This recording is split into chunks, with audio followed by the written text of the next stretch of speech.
Okay, Rasmus, it's now about 5 weeks to go until Ironman Switzerland, which you decided to be your midsummer race, your preparation race for the World Championship. Yes. So it'd be interesting to hear where you think you are standing today in shape and in training. Yes. It's been a rough, quite some rough months since Ironman South Africa. So when I got back home from Ironman South Africa, I caught some kind of virus. Might have been COVID, might not have been. I'm not really sure, but it really knocked me down for quite some time, and it took me. Yeah, it took a while to get back in the swing afterwards. And at the same time, I also decided to experiment with a more polarized training approach, which it sort of like turned out to be bigger difference than what I had expected, and my body had some trouble to adapt to at least like quite quickly to that change in the training regime. So yeah, now I'm actually back with my normal training schedule since a few weeks back, and at the moment I feel like I'm definitely on the upswing shape-wise, and I'm seeing quite big improvements from week to week, which is it's very encouraging at the moment. Can you tell us a little bit how you build up your training in a more general sense at this stage? Yes, absolutely. So I really like to take a very specific approach and look at the specific demands of the event. And for an Ironman, which is such a long endurance event, the endurance component will be the most limiting factor for basically both professionals and the age groupers.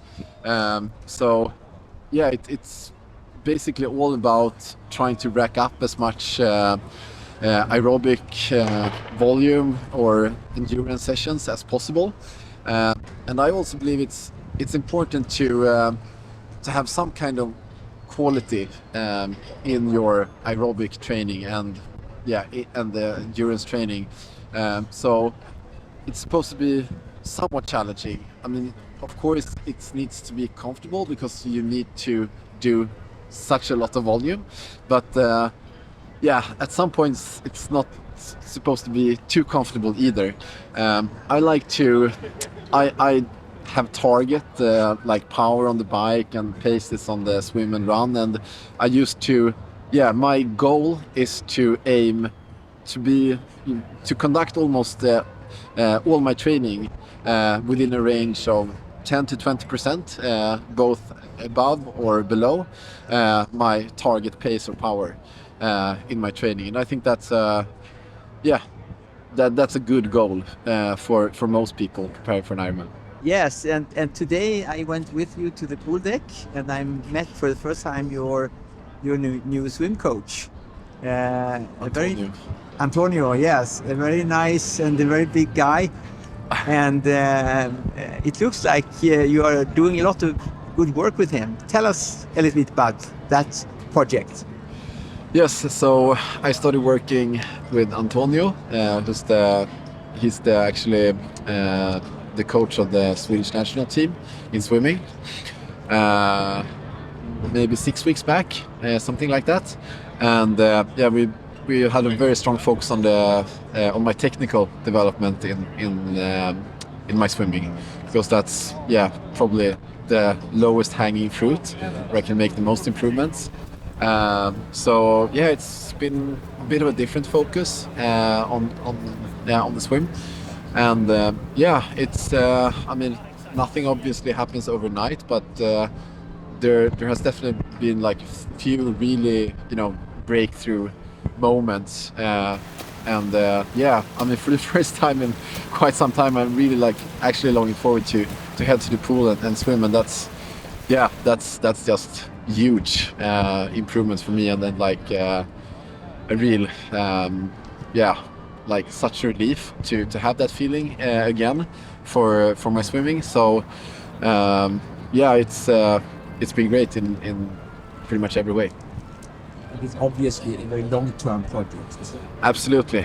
It's I mean, I think definitely made some improvements, but it's going to, yeah, there is still like I can still make a lot of improvements on the swim, but yeah, it's definitely like a project that spans over 2 to 3 years at least. So the patience will be extremely important moving forward. Can you share a little bit of your favorite key sessions on the bike and run? Absolutely, yeah. I'm a big fan and advocate of low cadence intervals on the bike because for me that's been key to build the strength and resilience required for an Ironman. So yeah, I do quite long intervals, around 20 minutes, at somewhere between my target Ironman and 70.3 power on the bike, and low cadence. So that could be anywhere between 55 to 70 RPM. And on the run, I think that the long runs are absolutely key. And I also like to combine those long runs with intervals at or like a little bit faster than your target race pace. Yeah, that's definitely my two best tips for the bike and run. So now we have been talking about the three most known disciplines in Ironman, and Yeah. so let's go a little bit to the fourth discipline, nutrition. What's your take on that? Well, at this stage, when you know, we're 4 or 5 weeks out of a race, so you're probably like in the most heavy training period, and in order to be able to do as much volume as possible, I think it's the refueling is probably, yeah, what you need to pay the most attention to nutrition wise at this stage. And so with that, it also like the in training nutrition is also extremely important in order to be able to, yeah, not be like completely empty your glycogen stores. Ja, skitgod. Var den god? Ja. Det är smart.